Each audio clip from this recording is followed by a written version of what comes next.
69 అడుగుల ఎత్తు, 28 అడుగుల ఎడల్పు, 40 టన్నుల బరువు, 1,20,00,000 ఖర్చు. కుడి బాజుకు శ్రీ జగన్నాథ స్వామి, లక్ష్మీ సమేత హయగ్రీవ స్వామి. ఎడమ బాజుకు కన్యకా పరమేశ్వరి, ఖైరతాబాద్ గ్రామ దేవత గజ్జాలమ్మ. ఖైరతాబాద్ బడా గణేశుడు అంటే అట్లుంటాడు. మళ్ళా దునియా అంతా నిమ్మలంగా ఉండాలని విశ్వశాంతి మహాశక్తి గణపతిగా కొలుచుకుంటున్నారు. 71 ఏళ్ళ ఈ విగ్రహం పెట్టబట్టి అప్పట్లో ఒక్క అడుగుతోటి చాలు చేస్తే తాపకింత పెంచుకుంటా నిరుడు 70 అడుగులు విగ్రహం పెట్టి మళ్ళా తగ్గించుకుంటూ వస్తున్నారు అన్నట్టు. పొద్దుగాలనే అభిషేకాలు జరిగినాయి. పద్మశాలి సంఘం తరపున 75 అడుగుల జంజము, 75 అడుగుల కండువా తెచ్చిరు నేతన్నాళ్ళు.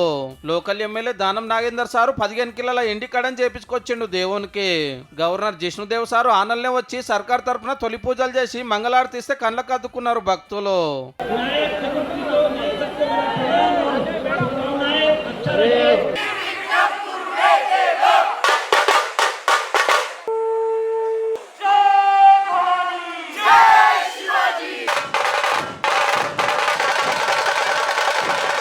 ఏడకింత తక్లీఫ్ రాకుండా సకల సౌలతులు చేసినామన్నాడు మంత్రి పొన్నం ప్రభాకర్ సారు.